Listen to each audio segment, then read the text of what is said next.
Radio.fr 14h, 16h, Brigitte Lahaie, Sud Radio. Avec Michel Odoul aujourd'hui, fondateur de l'Institut français de Shiatsu en France et également auteur de « Dis-moi où tu as mal, je te dirai pourquoi ». Et c'est ce qu'on vous invite aujourd'hui, à essayer de mieux comprendre vos maladies, vos douleurs, vos accidents, quels qu'ils soient d'ailleurs. N'hésitez pas à nous appeler sur Sud Radio 0826 300 300 et c'est ce qu'a fait Lise. Bonjour Lise. Bonjour.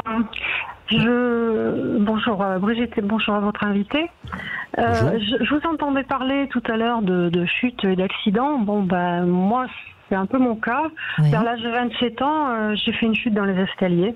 À l'époque, j'étais enceinte de 4 mois à peu près, donc on n'a rien touché. Et quand j'ai accouché, donc, on s'est aperçu que j'avais une sacro-iliaque qui était bloquée. Le bassin était un peu en vrac, quoi. Alors j'ai continué après à voir les ostéopathes et à me bloquer régulièrement. Au moins, j'ai allé une fois par mois, à peu près. Ensuite, dans le temps, ça s'est un peu dilué. Et quand j'ai divorcé, le blocage a changé de côté. Il est passé à gauche. Comme c'est curieux. Oui, je ne sais pas pourquoi. Et ensuite, vers l'âge de 43 ans, j'ai trouvé un nouveau compagnon. Et là, ça a réactivé le côté droit.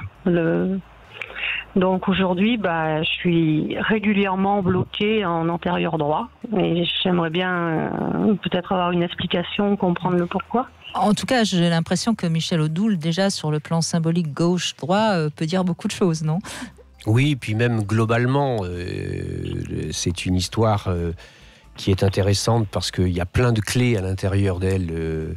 La chute a lieu à l'âge de 27 ans, la tension sacro-iliaque est du côté droit et c'est au moment où je suis enceinte. Puis ensuite, lorsque je me sépare de mon conjoint, elle bascule du côté gauche et lorsque je retrouve un nouveau conjoint, elle revient du côté droit. Il faut savoir que dans ce qu'est la structure corporelle, chaque partie du corps est porteuse d'une espèce d'image projetée, d'une espèce de symbolique profonde.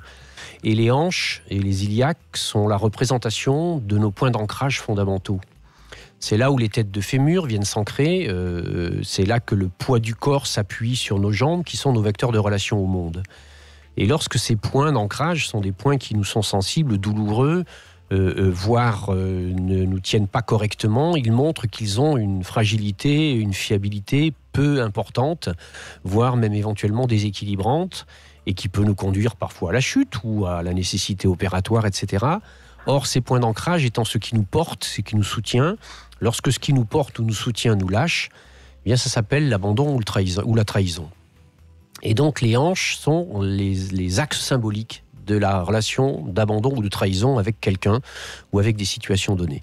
La latéralité gauche, c'est plutôt en lien avec des symboliques masculines, la latéralité droite plutôt avec des symboliques féminines. Et on voit que derrière ce que vous évoquez, le fait que la latéralité droite ait été en tension et généré une chute, et que ça se soit passé à une époque où vous étiez enceinte, va certainement parler de quelque chose qui était en tension et d'une image relationnelle à ce qui se passait à ce moment-là, c'est-à-dire le fait de devenir mère, dans lesquels il y avait sans doute des insécurités ou des repères fondamentaux qui n'avaient plus la fiabilité que vous auriez aimé qu'ils aient. Parallèlement à ça, ensuite, lorsque vous avez vécu cette séparation avec le conjoint, là, c'est un autre abandon et une autre trahison. Et comme le plus grand des hasards est là, eh bien, ça bascule vers la hanche gauche, c'est-à-dire montrant que, sans doute, le fait de se retrouver sans ce conjoint, le fait de se retrouver mère à avoir à assumer un certain nombre de choses peut être vécu comme tel.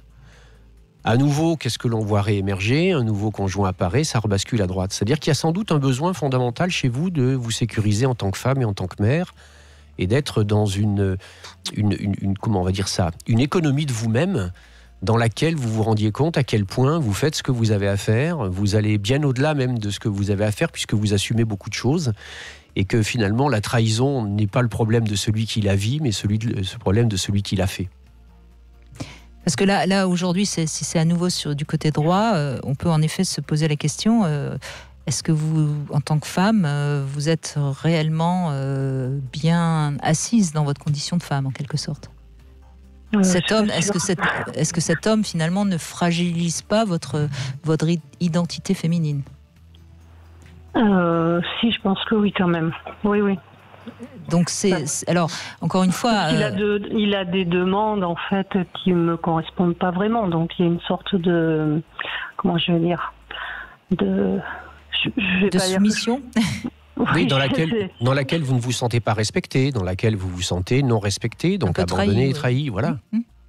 D'accord. Donc peut-être qu'il faut un peu plus vous affirmer dans votre identité vous-même, déjà par rapport à vous-même, et ensuite ce sera plus facile par rapport à lui.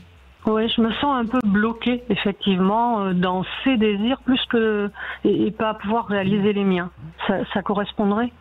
Ça semble, oui. En tout cas, ce que vous dites symboliquement correspond à ce que vous décrivez dans votre corps. Oui. Il faut que vous vous repositionnez, vous placiez. Il faut sécuriser votre positionnement par rapport à vous-même et à la vie. Si on vous demandait de définir pour vous qu'est-ce que c'est qu'être une mère et qu'est-ce que c'est qu'être une femme, qu'est-ce que vous diriez ? Je sais pas. Pensez-y, réfléchissez-y. Et puis, osez vous le dire déjà à vous-même. Et ensuite, quand vous serez plus à l'aise dans cette identité-là que vous allez vous créer, parce qu'après tout, c'est chaque femme qui doit se la créer, il n'y a pas une vérité absolue, et bien, ça sera plus facile vis-à-vis de cet homme d'accepter ou pas les rapports sexuels. Parce que si vous êtes bien dans votre identité de femme, faire plaisir à l'autre n'est pas un sacrifice.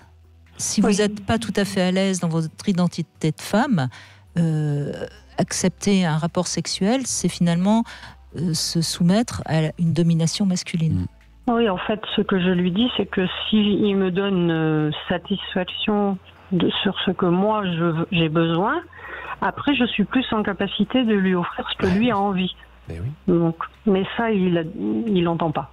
C'est un homme, Lise. C'est un homme. Il ne faut pas leur demander d'entendre toujours le discours d'une femme. Mais en revanche, si vous êtes plus clair et que à la limite vous exigez un peu plus ce qui vous convient et ce qui vous fait plaisir, ça sera plus facile de vous abandonner et de vous ouvrir à lui. En fait, il faut que je m'impose, quoi. Alors, imposer, c'est un terme qui, encore une fois, peut poser conflit. Oui, il faut vous asseoir. Il faut essayer de cultiver un petit peu plus de tranquillité et d'assise par rapport à vous-même. C'est ça qui fait que les hanches se relâchent et se libèrent. Sur les deux faces avant des iliaques, il y a des structures musculaires qui sont des structures musculaires qui peuvent parfois se fermer, se mettre en tension extrêmement forte. C'est d'ailleurs souvent derrière là qu'on trouve les pistes vers les arthroses de hanches, etc. Et ces zones-là sont des zones qui sont profondément la projection de la manière avec laquelle nous sommes rassurés ou au contraire nous avons des peurs face à la relation au monde ou à l'autre. Et c'est ce qui fait que nous avons du mal à avancer dans cette relation. Et pour ça, nous avons besoin de nous asseoir, c'est-à-dire à la fois physiquement, c'est-à-dire d'être dans la position assise, mais également dans la position de l'ouverture. C'est-à-dire que l'assise qui donne de l'équilibre est celle où les jambes s'ouvrent. Eh oui. Le tailleur, alors. Oui, mais voyez, par exemple, quand on regarde les sumo qui sont dans un équilibre extraordinaire et pourtant dans une position totalement accroupie, eh bien, je suis sûre qu'il y a peu d'Occidentaux qui arriveraient à tenir cette position. Et là, on est vraiment, il me semble, Michel Odoul, dans l'équilibre du bassin. Et je pense, moi qui suis cavalière, on m'a souvent donné cette image. Pour tenir à cheval, il faut être dans cet équilibre-là, sinon on ne tient pas. Et ça, c'est quelque chose que vous pouvez vous exercer. Essayez déjà de voir comment vous pouvez vous accroupir et tenir sans avoir l'impression que vous allez basculer vers l'avant ou vers l'arrière. Et votre centre de gravité, il se trouve justement au niveau du bassin, le centre de gravité. Mais il faut faire la paix avec l'histoire familiale. Oui, avec votre mère, les notamment. Images du père et de la mère ont besoin d'être repositionnées. C'est à 27 ans que vous êtes tombé, c'est pas n'importe quel âge. 27 ans, 27, c'est le cycle de Saturne, c'est le cycle du père qui mangeait ses enfants.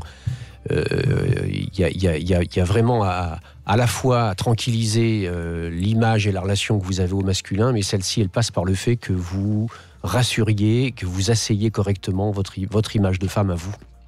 Je suis sûre que vous en êtes capable, Lise. Allez, on vous souhaite d'avancer. Merci. Merci à vous. Au revoir. On se retrouve dans un instant, on va parler fantasmes avec Damien qui est en ligne avec nous.